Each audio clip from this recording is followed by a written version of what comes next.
Hello friends, রোশনাই এপিসোডে আমাদের আগামী পর্বে দেখানো হবে আরণ্যক রোশনাইকে খুঁজে না পাওয়ায় আরণ্যক, ছোটু, আদিত্য কাপুর তিনজনেই থানায় চলে গেল।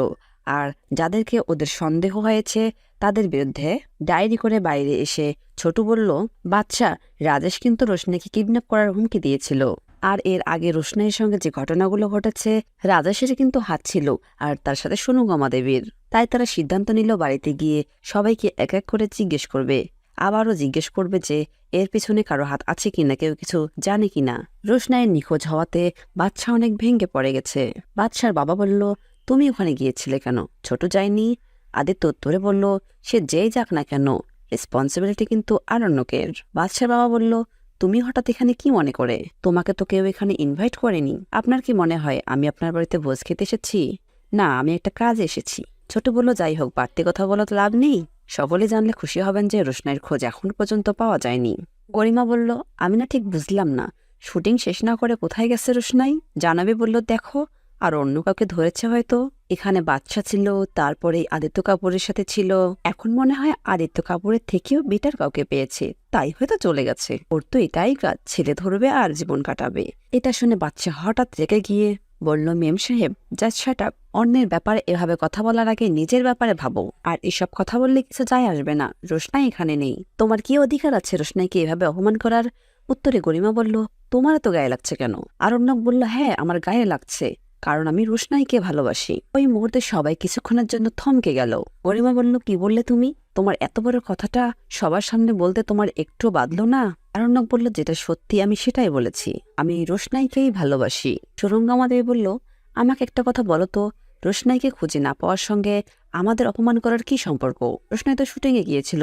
আমার মেয়ের অনেক উদারতা বেশি, তাই ও এখানে এলাও করেছিল।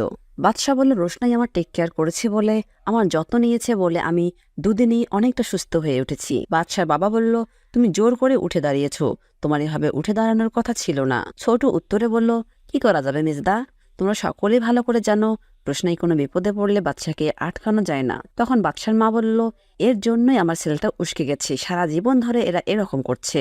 বাদশার ভাই বলে উঠল, কি ছোটু, বাচ্চা তোমাকে 2-4 পয়সা গুজে দেয় জন্যে বাচ্চার প্রতি তোমার এত দুর্বলতা? বাচ্চা রেগে উঠল, জাস্ট শাট আপ। ছোটুকে আমি কখনো 2 পয়সাও দেইনি। যদি দিতে পারতাম তাহলে আমার ভাগ্য হতো। তুই থাকতে তোর বউ আমার জেঠুমনির উপর ছুরি চালায়, আর আমার বাবা মায়ের সঙ্গে সবসময় ভাব করে যে আমার বাবা মাকে খুশি রাখতে পারলে ও এ বাড়িতে টিকে থাকবে। তোদের এই পলিটিক্সটা না আমি রোজ দেখি।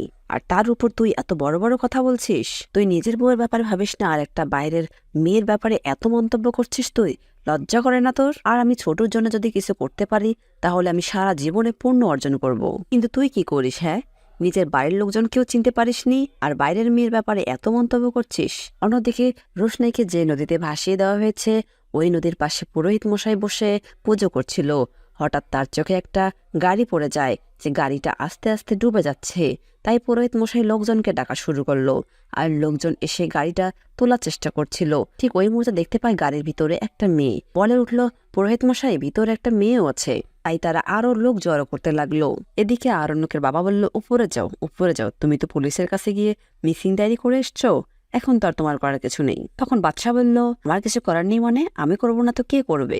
গরিমা বলে উঠল, তুমি করবে না মানে? তুমি কে হও রোশনাইয়ের যে রোশনাইয়ের সব দায়িত্ব তোমাকেই নিতে হবে? তুমি এখনো বুঝতে পারছো না, একজন মানুষ যখন আরেকজন মানুষের সব দায়িত্ব নেয়, তার জন্য সবকিছু করে, তখন সে তার জন্য কি হয় এখনো বুঝতে পারছো না? গরিমার মা বলল, গরিমা, আমি তোমাকে অনেক দিন ধরে বলছি তুমি এ বাড়ি থেকে চলো। তুমি এমন একটা ছেলের জন্য এই বাড়িতে পড়ে আছো যে তোমাকে কোনোদিনও ভালোবাসেনি। আচ্ছা বললে, শোনো গরিমা, তুমি তো এতদিন আমার কাছে মুক্তি চেয়েছিলে, তাই না? আজ আমি তোমাকে নিজেই মুক্তি দিলাম। তোমার যা করার আছে তুমি করো। তুমি যদি সত্যি কিছু করতে চাও তাহলে করো। বন্ধুরা, এবার কি তাহলে আরণ্যক গরিমাকে ডিভোর্স দিয়ে দিবে? জানতে হলে আমাদের পরবর্তী ভিডিওর জন্য অপেক্ষা করুন। আর আপনাদের সুন্দর মতামত আমাদের কমেন্ট বক্সে কমেন্ট করে জানাবেন। ধন্যবাদ।